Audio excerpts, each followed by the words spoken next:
buenas tardes a todos, a quienes hoy se han unido a nuestra conferencia, donde nos acompaña el doctor y profesor de nuestra facultad, el profesor Arturo Bravo, que hoy nos va a acompañar en este recorrido por los antecedentes bíblicos sobre el Sagrado Corazón de Jesús.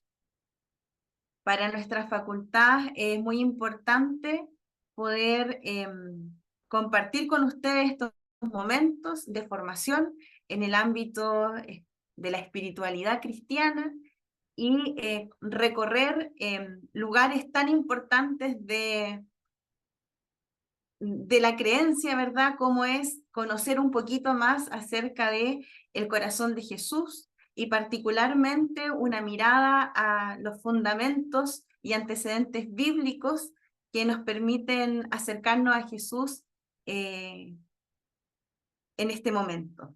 Como ustedes saben, nuestra Facultad de Estudios Teológicos y Filosofía intenta siempre promover actividades de este tipo para que ustedes puedan ser parte de nuestra comunidad y se sientan parte de ella.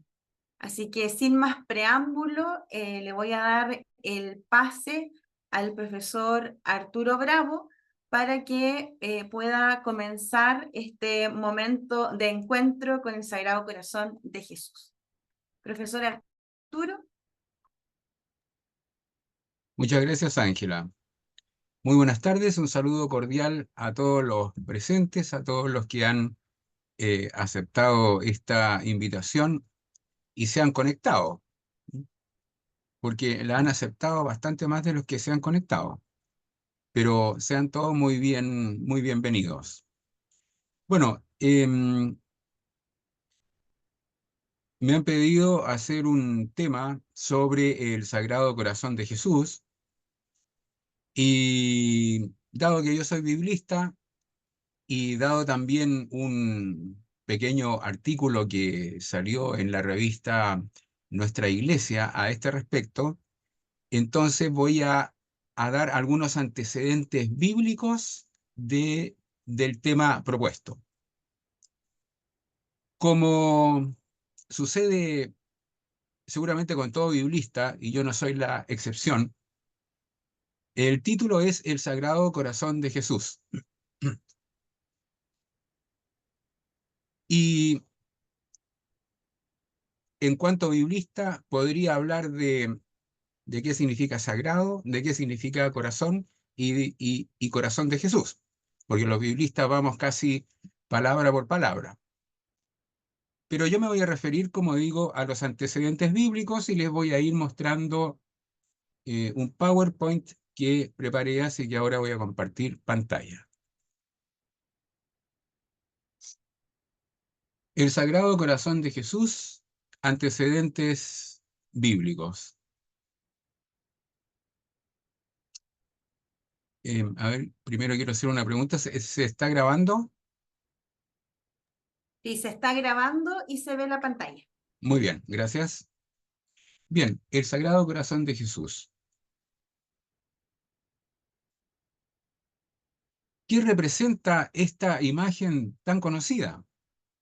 Bueno, para eso recurrí a una encíclica del Papa Pío XII sobre el culto al Sagrado Corazón de Jesús, llamada Haurietis Aquas, donde dice en una parte, en el número 2, una plena y absoluta voluntad de entregarnos y consagrarnos al amor del Divino Redentor, cuya señal y símbolo más viviente es su corazón traspasado.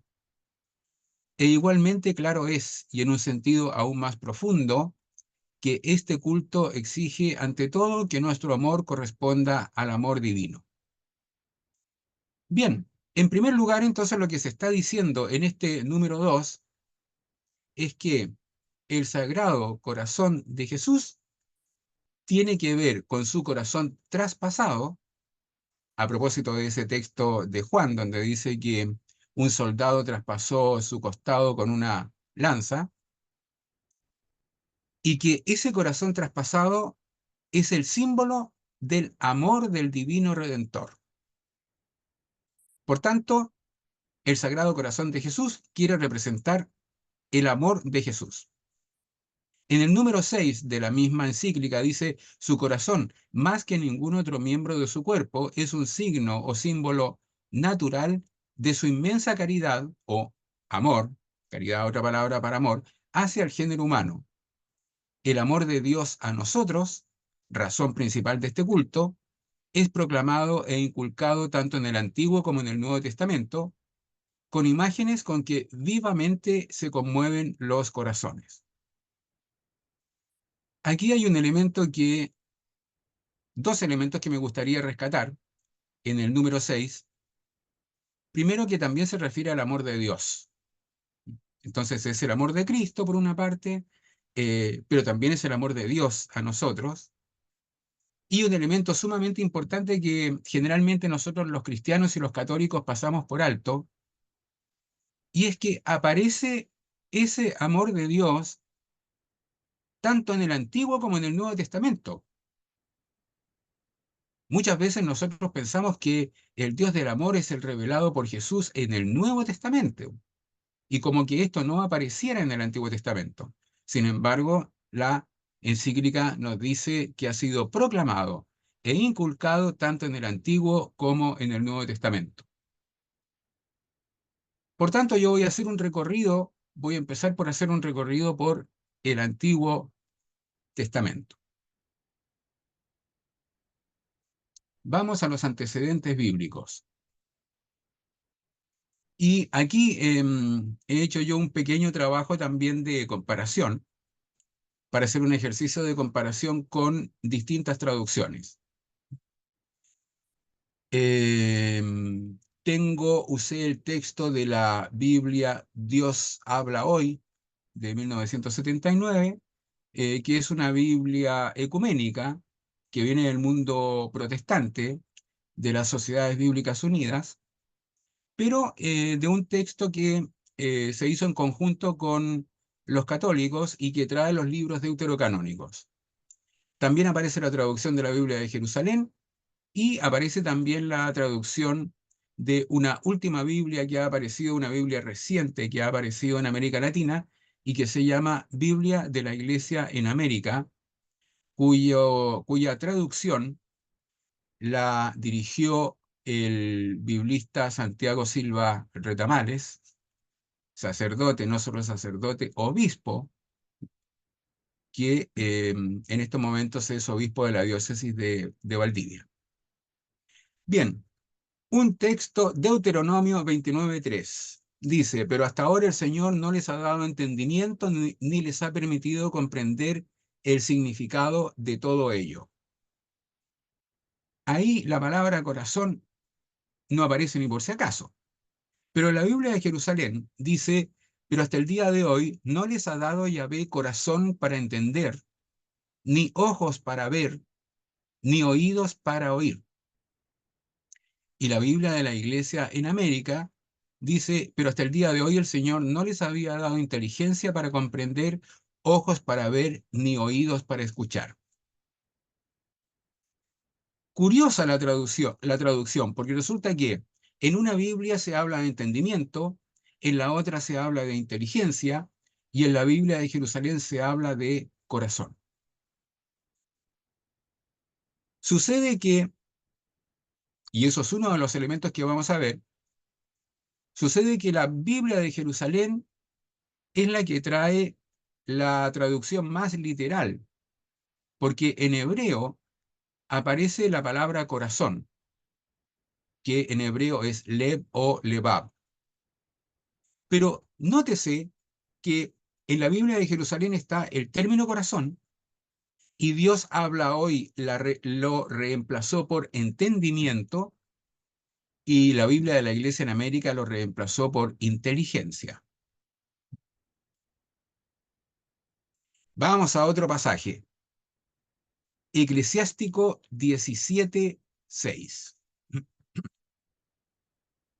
En la Dios habla hoy, que como digo es una Biblia con los deuterocanónicos, porque el canon protestante no reconoce el libro del eclesiástico como inspirado. Por lo tanto, en una Biblia común y corriente del mundo protestante, el libro del eclesiástico no está. Y tenemos la traducción también de la Biblia de Jerusalén y de la Biblia de la Iglesia en América. La primera dice, les dio inteligencia, habla, ojos, oídos y mente para entender. La Biblia de la Iglesia en América dice, les dio la capacidad de discernir, la lengua, los ojos, los oídos y un corazón inteligente. Y la Biblia de Jerusalén, que es la traducción que para los efectos de esta conferencia me interesa, dice, le formó lengua, ojos y oídos y les dio un corazón para pensar. Arriba, el texto del Deuteronomio decía que Yahvé había dado un corazón para entender. Y eso a nosotros nos choca porque nosotros decimos, pero si en nuestras representaciones el corazón no es ni para pensar ni para entender, el corazón es para sentir. Entonces, como que esto no tuviera mucho sentido, como que nos suena como algo absurdo, como algo contradictorio. A lo mejor pudiésemos decir, quizás se equivocaron en la traducción y quisieron decir otra cosa y le pusieron corazón, pero nosotros como que tenemos claro que con el corazón no se entiende, ni tampoco con el corazón se piensa. Sí, pero el problema es que eso somos nosotros, nuestra cultura. En Proverbios capítulo 16, versículo 1, dice, los planes son del hombre, la palabra final la tiene el Señor. La Biblia de Jerusalén, el hombre tiene proyectos, Yahvé la última palabra. Y la Biblia de la Iglesia en América dice, el hombre elabora planes en su mente, pero la palabra final la tiene el Señor. Y aquí resulta que el término corazón no salió en ninguna traducción. ¿Mm? ¿Se habrá equivocado el conferencista si la conferencia es sobre el término corazón? ¿Ah? Eh, por ahí me están apoyando y están diciendo que no, que yo estoy bien. Gracias, Álvaro. Efectivamente, lo que sucede es que donde la Biblia de la Iglesia en América dice el hombre elabora planes en su mente, en hebreo el término es corazón. El hombre elabora planes en su corazón. Y ese de elaborar planes en su corazón, la Biblia de Jerusalén lo tradujo como el hombre tiene proyectos. Y Dios habla hoy lo tradujo como los planes son del hombre. Pero en el idioma original lo que está presente es el corazón. Por lo tanto, lo que se está diciendo ahí es que el corazón es el órgano que elabora planes. El corazón es el que planifica. Eso es lo que se está diciendo ahí. Bueno, primero le estoy mostrando yo los textos, ¿ah? Después va a venir la explicación. Hay un texto en el segundo libro de Samuel, capítulo 7, versículo 3, y que yo lo utilizo siempre, siempre para esto, hace muchos años para explicar esta cuestión. El contexto es el siguiente, que el rey Natán era un profeta consejero del rey David. Y lo que el rey David quiere hacer es construirle una casa a Yahvé. Porque el rey David dice, yo tengo una casa de cedro, sin embargo, el arca del Señor está en una tienda. Entonces, lo que quiere hacer es una casa para Yahvé, y la casa para Yahvé se llama templo. David quiere construir el templo para Yahvé. Y se lo manifiesta a su consejero, a Natán. Y Natán dice, y aquí traigo tres traducciones de nuevo, voy a empezar por la de Jerusalén. Respondió Natán al rey, anda, haz todo lo que te dicta el corazón, porque Yahvé está contigo. Haz todo lo que te dicta el corazón. Dios habla hoy, dice, y Natán le contestó, pues haz todo lo que te has propuesto, porque cuentas con el apoyo del Señor. Y la Biblia de la Iglesia en América dice, respondió Natán al rey, puedes hacer como te parezca bien, ya que el Señor está contigo. Este es un texto que me parece muy importante para hacer la clarificación por lo siguiente, porque resulta que la Biblia de Jerusalén trae la traducción más literal y que dice, haz todo lo que te dicta el corazón. Eso es lo que dice el hebreo, haz todo lo que te dicta el corazón. Las otras traducciones se llaman, en la traducción se distinguen fundamentalmente dos tipos de traducción, la traducción literal y lo que se llama la traducción dinámica. La traducción dinámica es la que busca traducir no solo las palabras, sino el sentido que el texto tiene para el público al cual se está dirigiendo la Biblia, o para el país o para la cultura a la cual se está dirigiendo la Biblia. Tomando en cuenta que en distintas culturas las mismas palabras pueden significar distintas cosas. Bien, y este es un ejemplo paradigmático. Resulta que en los pueblos antiguos y en los pueblos actuales también, las facultades humanas inmateriales se ubican en algún órgano corporal. Entonces, nosotros, por ejemplo, nuestra cultura ubica la inteligencia aquí. Entonces, si alguien no está funcionando muy bien, dice uno hace un signo así, ¿ah? Que se le aflojó un tornillo, se le corrió una teja, etc. Pero la inteligencia está aquí arriba. Pero eso no sucede en todas partes. Resulta que en el mundo hebreo, ya lo veré con más detalle, la inteligencia, la sede de la inteligencia es el corazón. No es la sede de los sentimientos. Entonces, la Biblia de Jerusalén está bien traducida, pero a nosotros no nos ayuda, porque resulta que la diferencia es inmensa entre la expresión haz todo lo que te has propuesto y la expresión haz todo lo que te dicta el corazón. Porque para nosotros, haz lo que te dicta el corazón significa sigue tus impulsos. Eso es lo que significa. Sigue tus impulsos. Por lo tanto, hay un mundo de diferencia entre haz todo lo que te dicta el corazón y todo lo que te has propuesto o hacer como te parezca bien.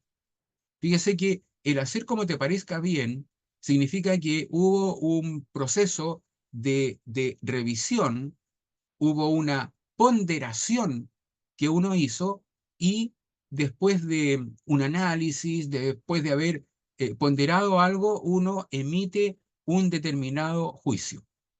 Pero no porque llegó y se le ocurrió, sino porque hizo un determinado análisis. Y eso es lo que nos están diciendo con claridad las traducciones de Dios habla hoy y de la Biblia de la Iglesia en América. Según estos textos, este texto y los textos anteriores que yo les mostré, el corazón es la sede del pensamiento, de la inteligencia, de la razón. En la antropología hebrea es así.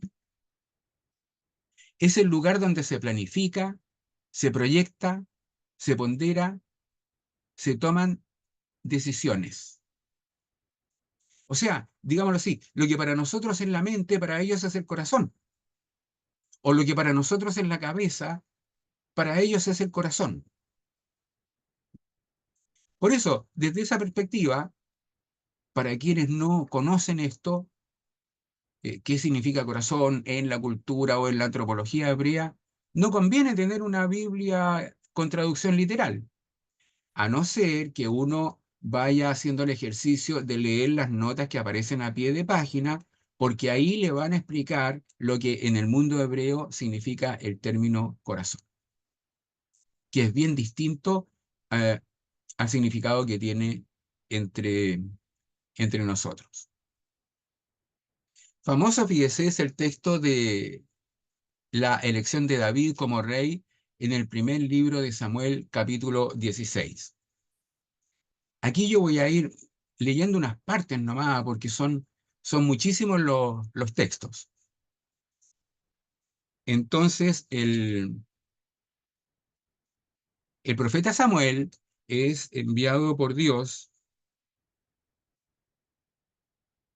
a un tal Jesé de Belén para que unja un rey de entre sus hijos.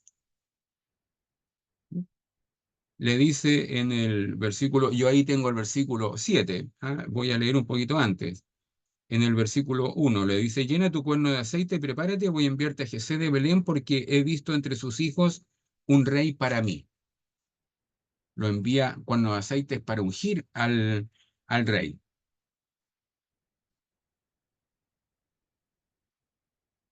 Bueno, y Samuel se dirigió a Belén, se presentó en la casa correspondiente y cuando ellos se presentaron, estoy en el versículo 6, vio a Eliab, el primer hijo. Cuando ellos se presentaron, vio a Eliab y se dijo, sin duda está ante Yahvé su ungido. Dijo el profeta, sin duda está ante Yahvé su ungido. Y ahí viene el versículo 7 que tengo yo ahí, pero Yahvé dijo a Samuel, no mires su buena presencia ni su gran estatura, porque yo lo he descartado. Dios no mira como mira el hombre, porque el hombre no ve más que la apariencia, en hebreo aparece los ojos, ¿ah? No ve más que los ojos. El hombre no ve más que la apariencia, pero Yahvé ve el corazón. Fíjese, interesante, porque ya empieza también a hacer una diferencia entre la apariencia y el corazón. Bueno, y en la historia esta, que se sigue haciendo pasar los hijos. ¿Eh? Claro, porque tienen que encontrar cuál es el que eligió Yahvé para ser ungido como rey. Vamos al versículo 10. Hizo pasar Jesé a sus 7 hijos ante Samuel, pero Samuel dijo, a ninguno de estos ha elegido Yahvé. Y aquí casi como que la historia se pudiese terminar porque hizo pasar a sus 7 hijos y no era ninguno. ¿Que pasen de nuevo? No. Versículo 11. Preguntó pues Samuel a Jesé, ¿no quedan ya más muchachos? Él respondió, todavía queda el más pequeño que está cuidando el rebaño. Dijo entonces Samuel a Jesé, manda que lo traiga.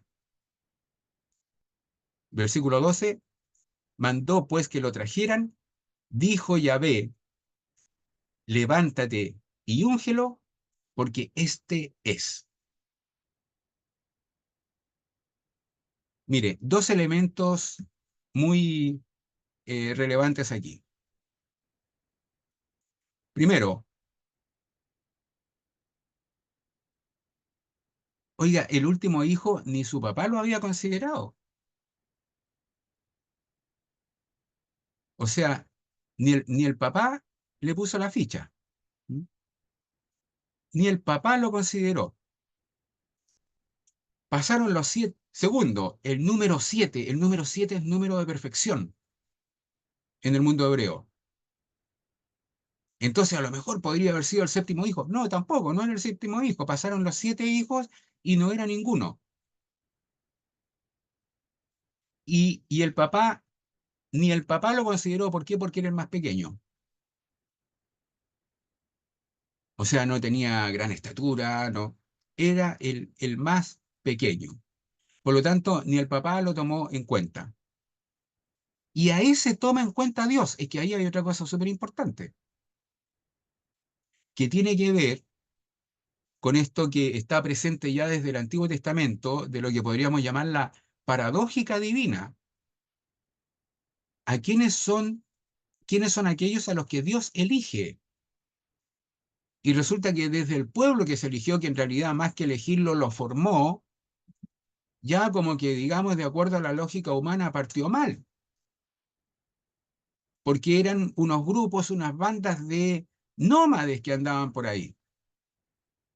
No se escogió un gran imperio, habían grandes imperios en esa época, ¿m?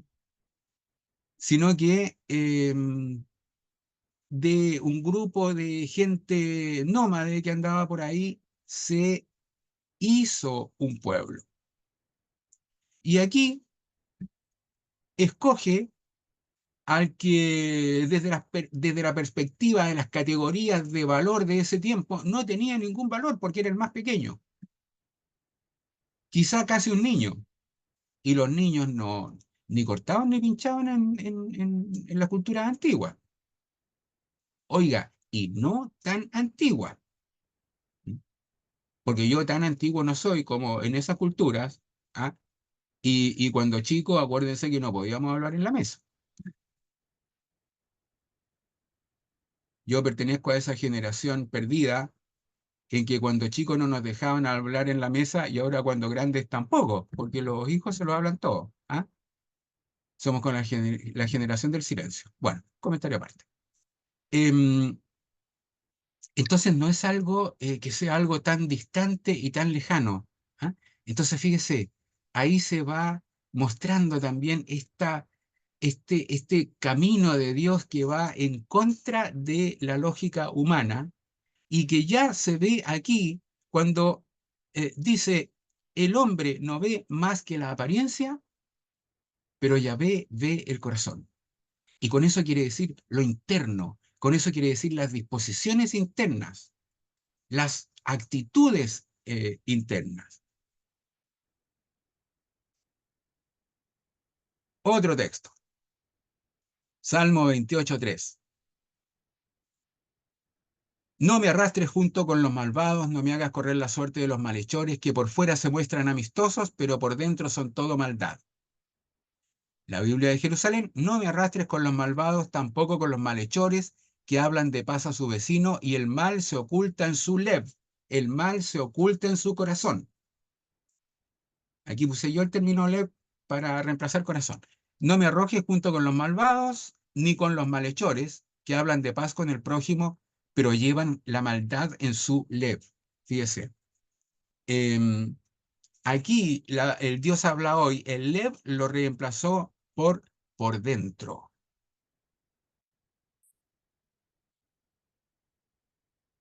En Proverbios 26, 24 y 25, o 24 y siguiente, dice, el que odia lo disimula cuando habla, pero en su interior, Kereb, dice el hebreo, hace planes malvados. No le creas si te habla con ternura, pues su mente está llena de maldad. El que odia Biblia de Jerusalén habla con disimulo, pero en su interior alberga falsedad, aunque ablande su voz no te fíes, porque esconde en su mente 7 maldiciones. Si dice 7 maldiciones, no es que tenga primera, segunda, tercera, cuarta, quinta, sexta, séptima maldición, sino que 7 es como número de perfección. Entonces, con 7 maldiciones quiere decir, tiene todas las maldiciones. Por eso que el otro texto dice, está lleno de maldad. El que odia, Biblia de América, de la Iglesia de América, el que odia lo disimula con sus labios, pero dentro de sí planea hacer daño. Aunque te hable con dulzura, no le creas, porque su lev, su corazón, rebosa de maldad. Fíjese que aquí entonces el corazón hace referencia al ámbito interior del ser humano y los labios al exterior, lo que muestra cuando se comunica a otras personas. Interesante también, ¿por qué? Porque resulta que nos muestra, y eso ha sido desde siempre, que los labios no siempre dicen lo que está en el interior. Pueden ser mentirosillos. ¿Mm? Entonces, ¿cierto? Hay que tener cuidado.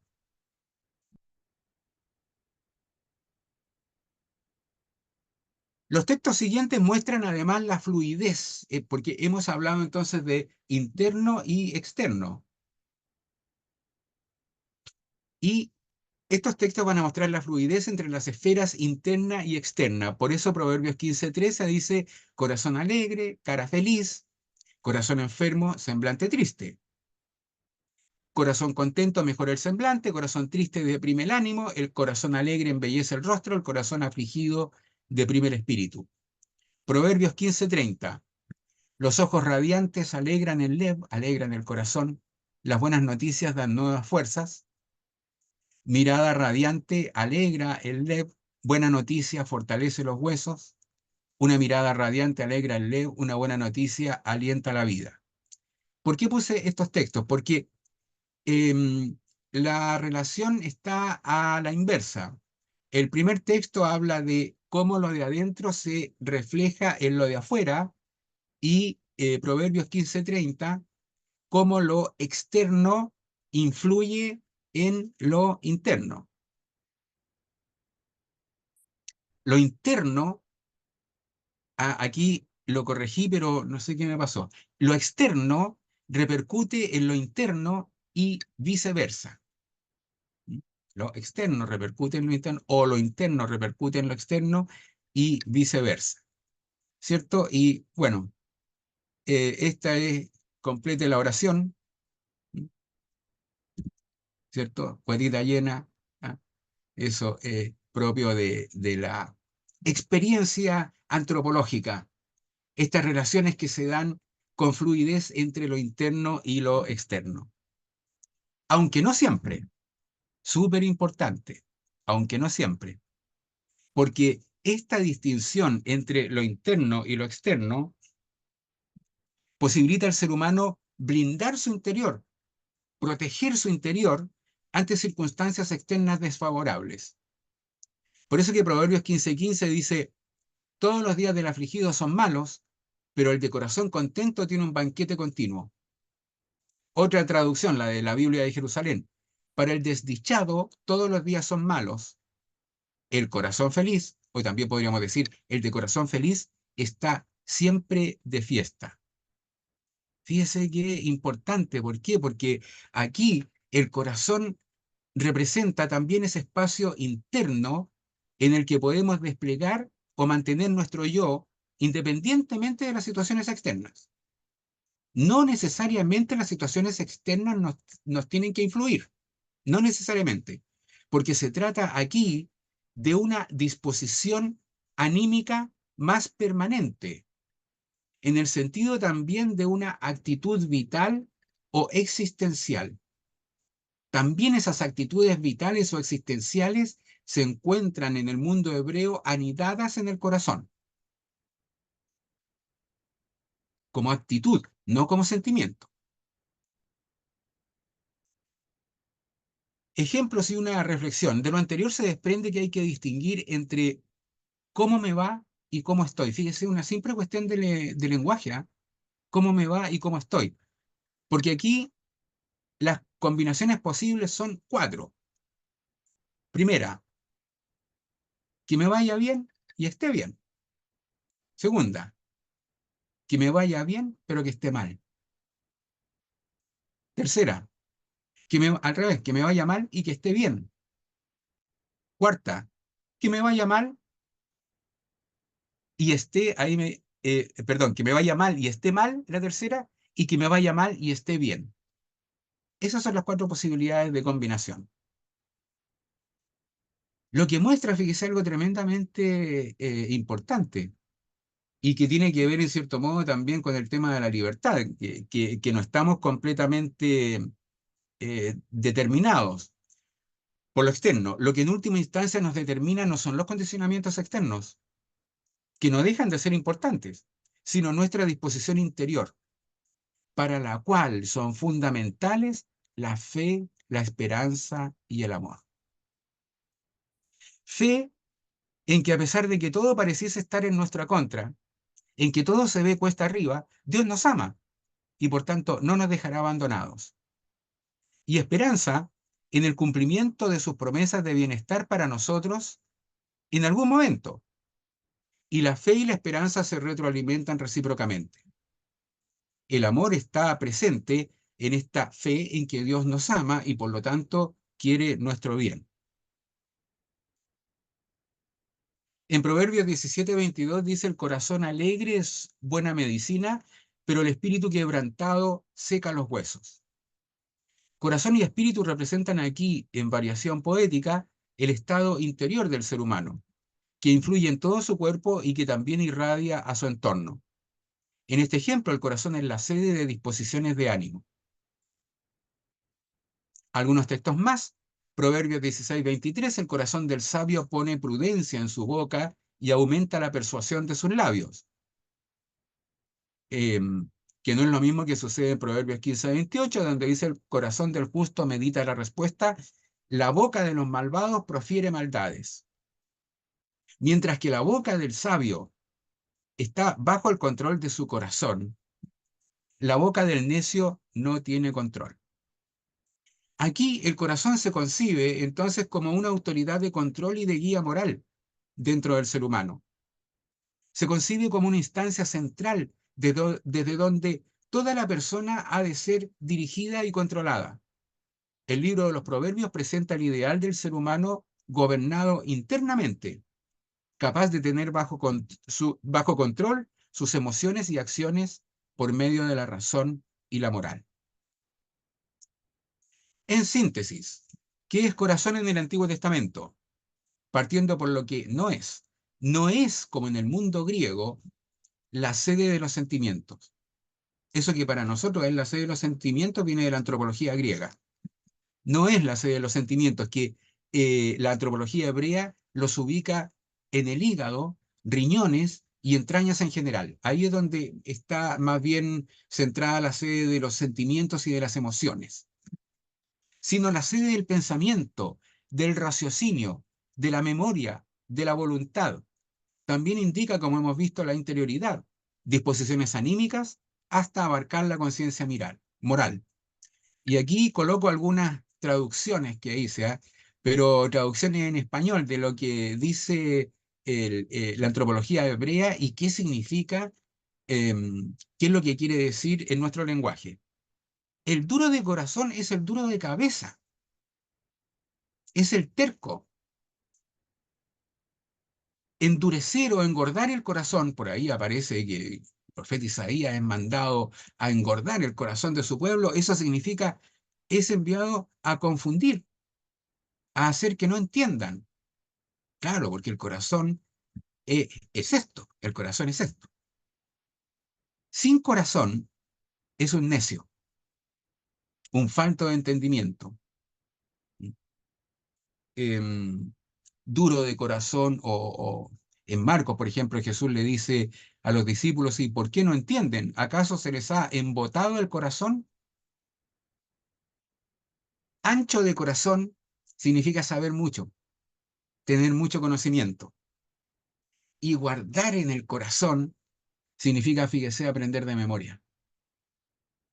Por ahí a veces hago yo un poco, medio caricaturescamente, hablo yo de esos retiros o de alguna cosa en que algún predicador o predicadora hable de lo hermoso cuando dice el Antiguo Testamento que hay que guardar los mandamientos del Señor en el corazón, disfrutarlos. Y nada que ver, lo que ahí está diciendo es: apréndanse los mandamientos de memoria.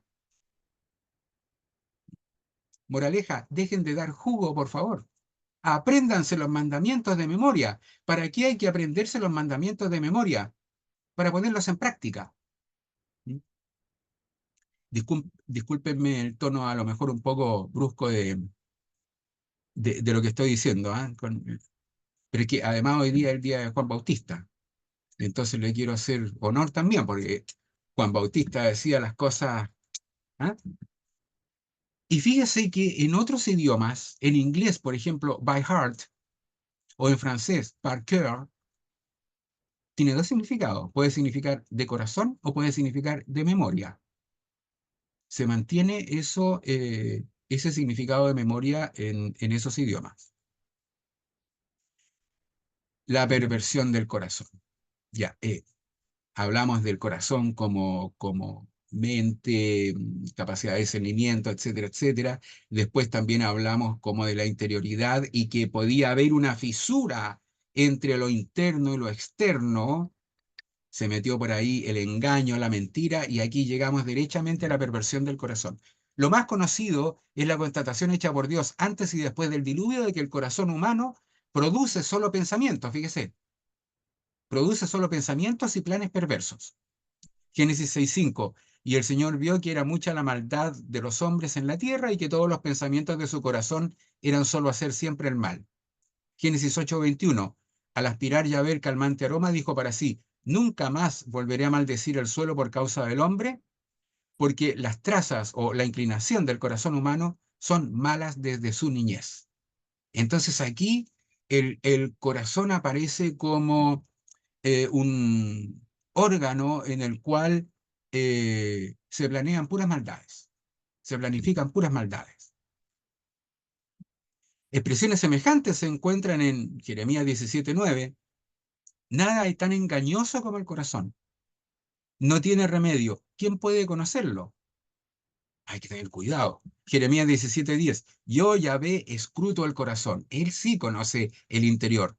Sondeo las entrañas, fíjese. Sondeo las entrañas quiere decir sondeo los sentimientos, para dar a cada uno según su conducta, según el fruto de sus obras. Cogelet 9:3 o Eclesiastés. Además, el corazón de los hijos de los hombres está lleno de maldad y hay locura en su corazón toda su vida. Es decir, no piensan bien.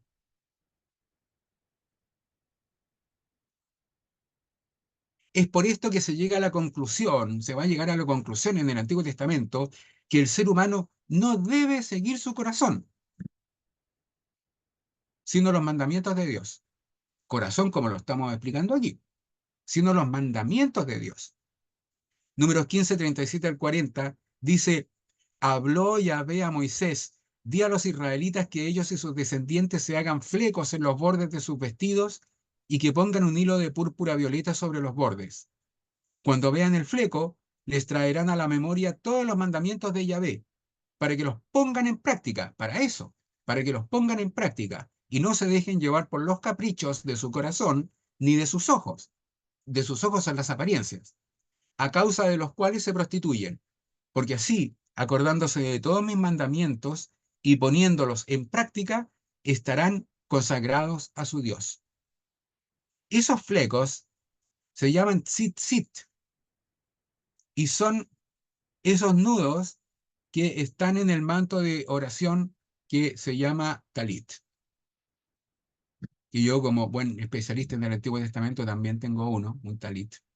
Lo iba a traer, se me olvidó. Pero créanme,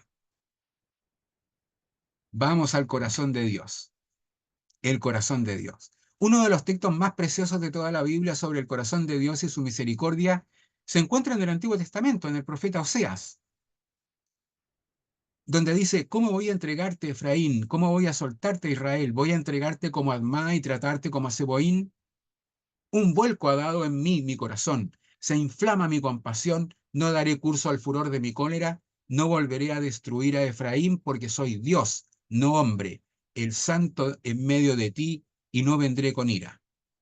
Bueno, en realidad para esto, no lo puedo hacer aquí, hay que leerse completito el capítulo 11 del libro de Oseas, donde aparece que Dios se queja porque ha ido cuidando con tanto amor, con tanta solicitud al pueblo de Israel y el pueblo de Israel lo ha rechazado una y otra vez.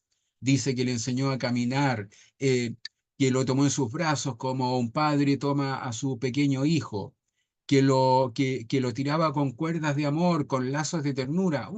Oiga, unas cosas preciosas, dice ese capítulo. Habla de la ternura de Dios y del rechazo constante de Israel. Y el asunto va en un increyendo, ¿ah? hasta que, hasta que llega un momento en que literariamente, por cómo va la narración, y uno mismo cuando se le va imaginando, dice, bueno, en algún momento tiene que estallar aquí la justa ira de Dios. ¿Ah? Porque Uno mismo se va enrabiando con las cosas que van sucediendo. Pero fíjese que justo en el momento en que debería estallar la ira de Dios, hubo un giro de 180 grados y lo que estalla es su misericordia. El corazón de Dios ha dado un vuelco, o sea, aquello que estaba pensando como quizás de castigo para Israel, dio un vuelco por su misericordia, por el impulso de su misericordia, y en vez de dar curso a su justa ira, perdona. La divinidad de Dios se hace patente en su misericordia.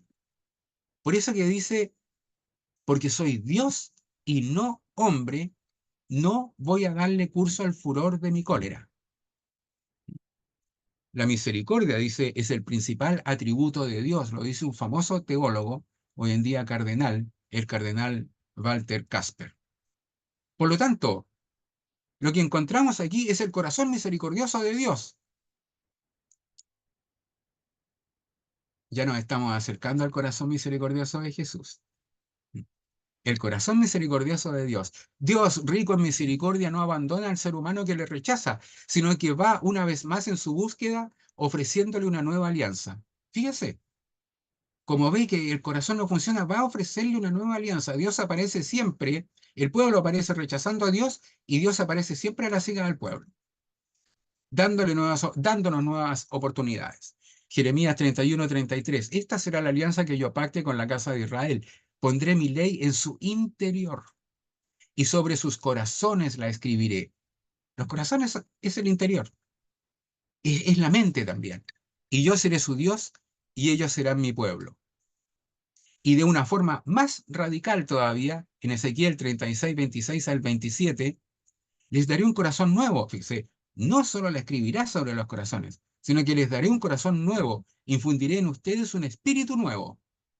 Quitaré de su carne el corazón de piedra, el, el corazón de piedra, la cabeza dura como roca, como la de Pedro, por eso piedra también. ¿Ah? Quitaré de su carne el corazón de piedra y les daré un corazón de carne. Infundiré mi espíritu en ustedes y haré que se conduzcan según mis preceptos y observen y practiquen mis normas.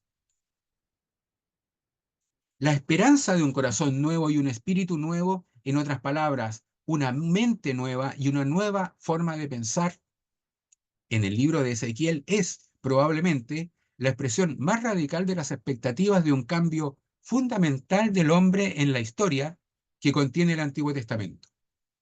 Es el cambio más radical que se espera del ser humano en el Antiguo Testamento. Y en esta línea se encuentra la súplica del salmista en el Salmo 51, versículo 12. Crea en mí, oh Dios, un corazón puro. Renueva en mi interior un espíritu firme. Y llegamos así al Nuevo Testamento, que diré no muchas cosas. Corazón en el Nuevo Testamento, y le puse entre paréntesis, igual al Antiguo Testamento. Es decir, acuérdense que Jesús era judío, que su familia era judía, que los primeros discípulos eran todos judíos. Sucede que Jesús es el Señor de la historia y a veces nosotros lo arrancamos de su propia historia, y su historia es el pueblo judío. Por lo tanto, las categorías que aparecen en el Nuevo Testamento son las categorías del Antiguo Testamento. A pesar que el Nuevo Testamento fue escrito en griego, cuando se usa el término corazón, se usa en griego, cardía, pero no se está usando con el contenido semántico de la antropología griega, sino que sigue conservando el mismo contenido que tenía en el Antiguo Testamento. Por lo tanto, todo lo que hemos dicho sobre corazón del Antiguo Testamento hay que aplicarlo tal cual al Nuevo Testamento. No tiene un sentido distinto. Lo que tenemos que hacer es interpretar las cosas del Nuevo Testamento, que hasta el momento hemos interpretado mal, en la clave que estamos mencionando aquí. Y para eso los textos de María, sobre que guardaba las cosas en su corazón, pero aparece también sobre Juan Bautista, en Lucas 1:66. Todos los que las oían, unas palabras dichas, las grababan en su corazón. La otra traducción, todos los que lo oían, lo guardaban en su memoria, dice. Fíjese, ahí apareció bien traducido de una forma dinámica, porque guardar en la memoria, quiero decir, grabar en su corazón o guardar en el corazón, significa guardar en la memoria. Y decían, ¿qué llegará a ser este niño? Porque en él se mostraba el poder del Señor. Lo que había pasado con Juan el Bautista y, y con Zacarías, que se quedó mudo y que empezó a hablar cuando escribió Pónganle por nombre Juan, eran acontecimientos extraordinarios, eran determinadas señales que mostraban que ese niño iba a ser especial. Entonces, ellos guardaban esas cosas en su memoria para ver para ver cómo se relacionaba después con lo que ese niño iba a hacer. María, por su parte, en 2:19, guardaba todas estas cosas y las meditaba en su corazón. Dice más o menos lo mismo en las dos traducciones. Y 2:51b, que es la segunda parte del versículo 51, dice su madre conservaba cuidadosamente todas las cosas en su corazón. Y el otro, su madre guardaba cuidadosamente todos estos sucesos en su corazón. Bueno, recién salió hace poquito el número de junio de la revista Católica, es el número 1222, en donde escribe un gran biblista, es doctor en Biblia por el Pontificio Instituto Bíblico, un sacerdote salesiano, Juan José Bartolomé, en un artículo que se llama María, Maestra de Discernimiento, dice, María mantiene una actitud de permanente búsqueda de sentido en Lucas 2:19. Más que meditar o atesorar lo que acontece, ahí hay que separar el lo, atesorar lo que acontece, lo indaga e interpreta. Eso es lo que hace. Indaga e interpreta lo que ha sucedido. Y en Lucas 2:19 penetra dándole vueltas en su cabeza ahí en Lucas 2:19 y en Lucas 2:51 guardará en la memoria. ¿Mm? Lucas 24:32. Este otro texto famoso sobre los discípulos de Emaús.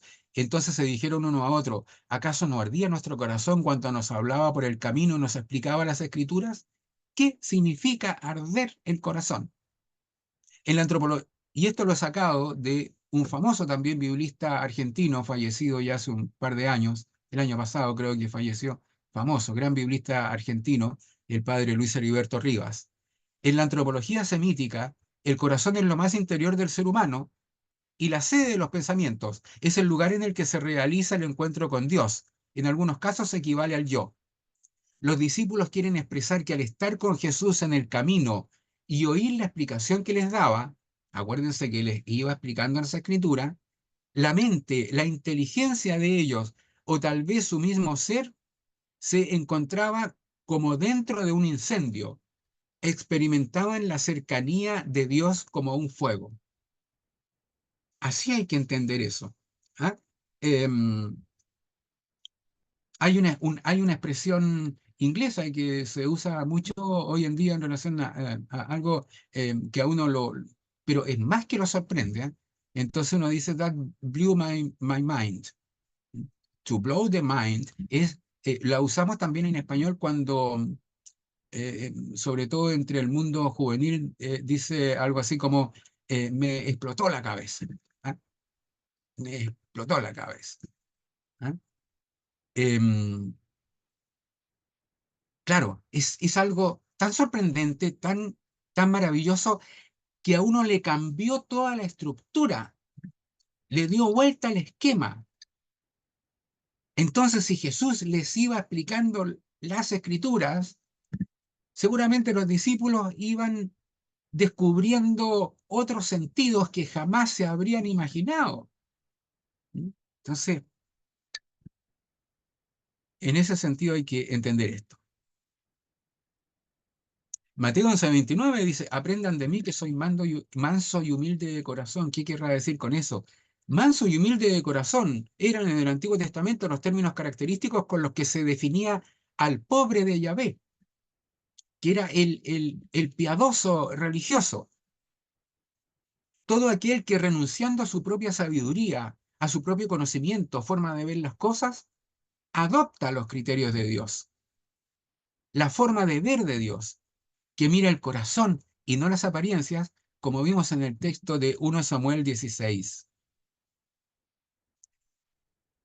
En línea con eso, conversión del corazón significa cambio de forma de pensar, cambio de forma de ver el mundo y de ver la realidad. Tenemos que mirar la realidad con los ojos de Dios, con los ojos de Jesús.